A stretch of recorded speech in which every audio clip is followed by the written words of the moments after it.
Hello, welcome or welcome back to the Lounge with Annette, where you might see a little bit of this and you might see a little bit of that. How you doing?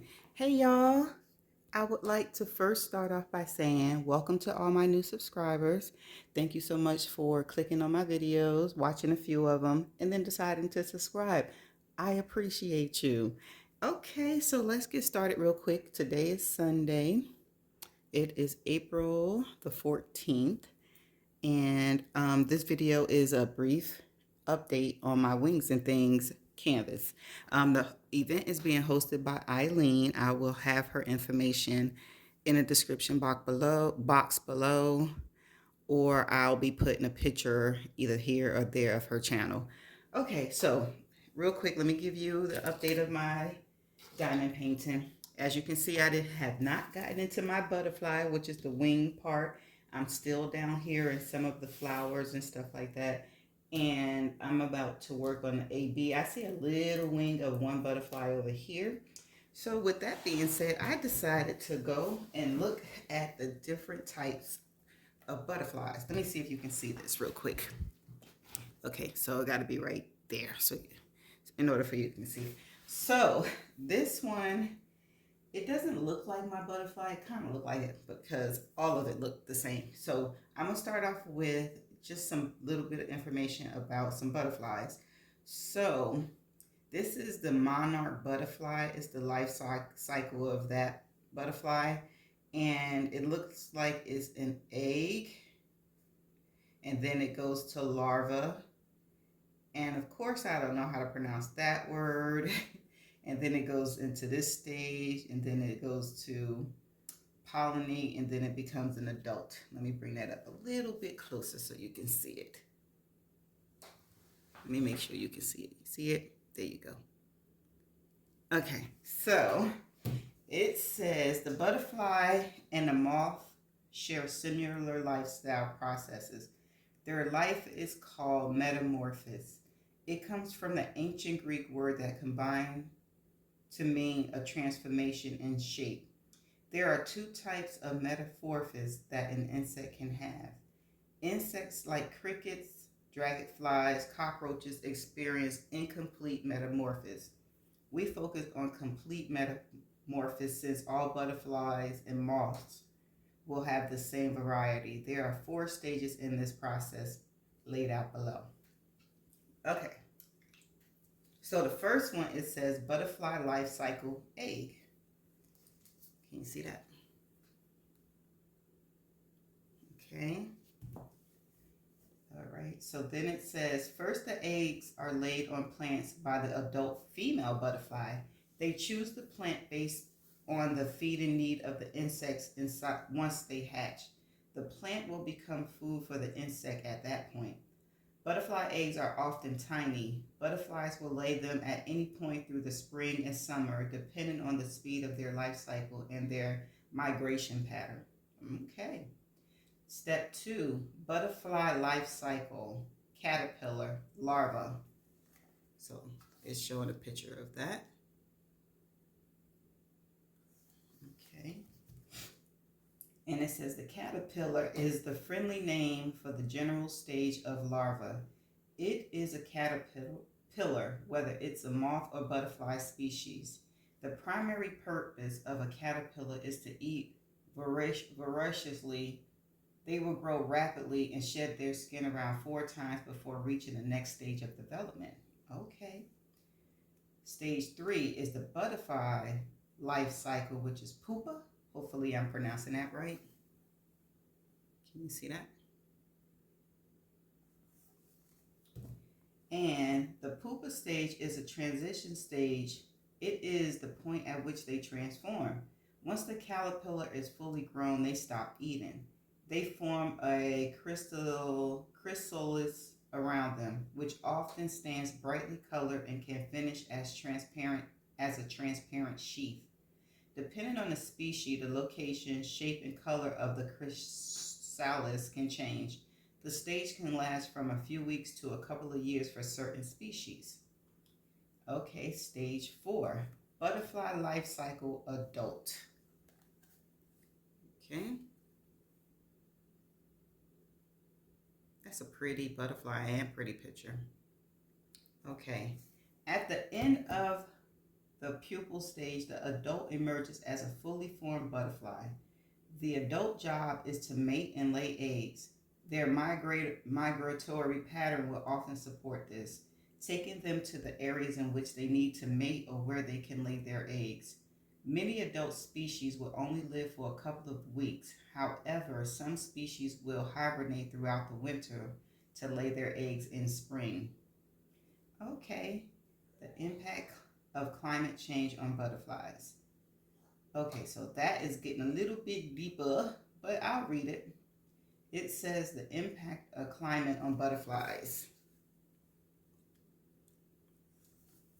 Butterflies often act as bioindicators for the effect of climate change. They are susceptible to their surroundings. They are often very well adapted for specific biomes and climatic conditions. For example, monarch butterflies have been bioindicators for the effect of climate change. Their migration patterns have changed dramatically compared to their previous typical migration routine. Migrating butterflies like monarchs need to find forests to overwinter. These need temperatures low enough to slow their metabolisms, but not so low to kill them.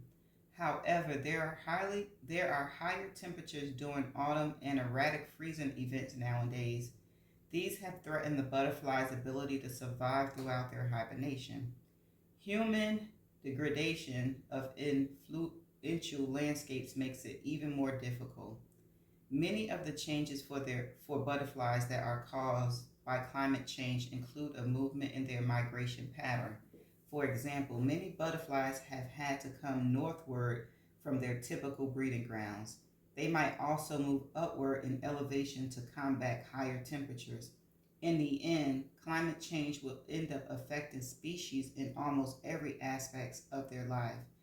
That will include life cycle, flight times, survival, plant and insects interaction. Plant and insect interaction means that misalignment of the pollinating species with their food plants. For example, there have been recorded instances of disruption with a butterfly's food plants. That includes checker spots in their caterpillar food plant. The breakdown of these relationships is bound to have cascading effects in their environment. As a result, there has been a call over the last several years for more significant studies on the Lepidoptera. I'm sorry, I can't pronounce that word, but if you can see it, it's right there. A better understanding of their needs helps us understand what we can do for them. Okay, 5 interesting butterfly facts. 1. The origin of the word butterfly has to do with witches and magic. Okay. I don't know how to pronounce that word. Etymologists believe the word comes from Old English. The old word was butterflage. There are many theories about where the terms come from, but the most common one has to do with witches of lore. Ancients believed that witches would resemble butterflies in shape and size. They would use this form to steal milk and butterfly. Hence, the actual insects ended up getting the name butterfly. Another theory is that the name comes from a member of Pieridae family. Early naturalists in Britain called the brimstones a butterfly, the butterfly-colored fly. Okay, 2. The cabbage white is likely the most common butterfly in North America. Okay, that's pretty. I don't think I've ever seen one of those. The cabbage white butterfly is a mid-sized butterfly that usually has a combination of white, cream, yellow, and black marble wings. They can also have greenish marbling on the wings. It is not only one of the more common butterflies globally, but it's also the most common butterfly in the U.S. You know what? I think I probably thought that was a moth, but it was a butterfly.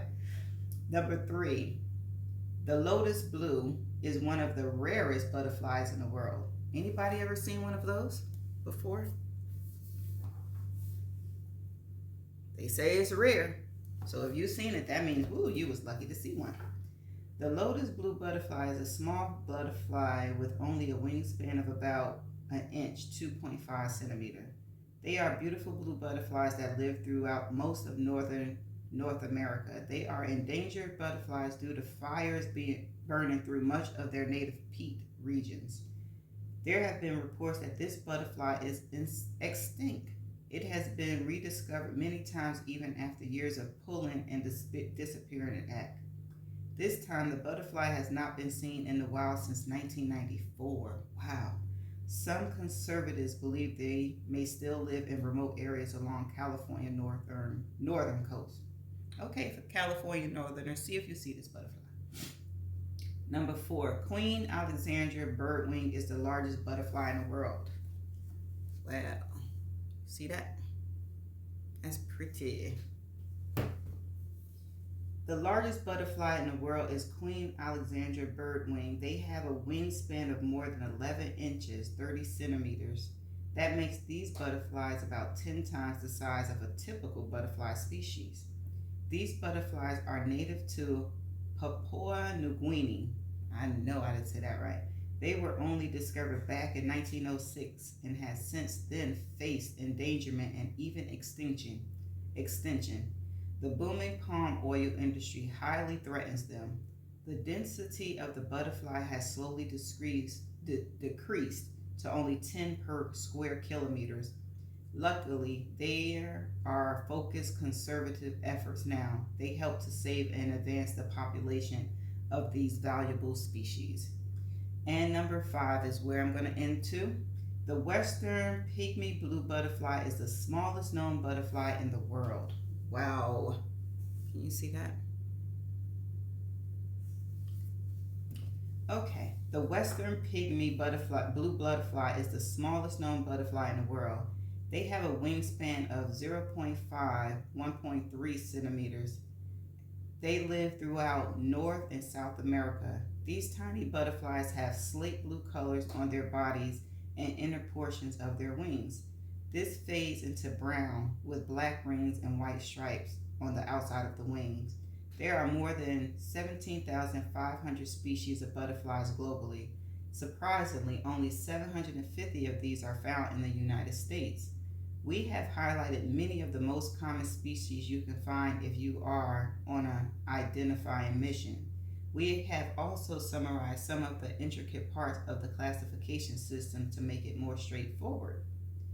Okay, and I'm going to stop there and I'm going to find some pictures of butterflies and then I will have them make a video of it after I finish talking and for your enjoyment pleasure. So if you knew any of the information I just read about butterflies, let me know. If you love butterflies, let me know. I would love to have that conversation and engagement with you on my channel and on this video. So that's the update, a little bit of update on my wings and things. This is AB, so I'm going to be placing it with tweezers because putty and wax don't work placing AB, so I have to use tweezers. And my next row will be getting into the bottom part of this butterfly. And then I'll be getting into the middle there. And it does not look like I'm going to be finishing this for the event. So I'm just going to be trooping along. Okay, well, until my next video, y'all have a great Sunday. It's going to be a great day. The weather in North Carolina is going to be 82 and sunny. So my plans for today is to wash my car, go food shopping, prep some meals for the week, and then I'll be able to craft. But until my next video, y'all have a great day. Oh, and stay tuned for the pictures of the beautiful butterflies. Bye.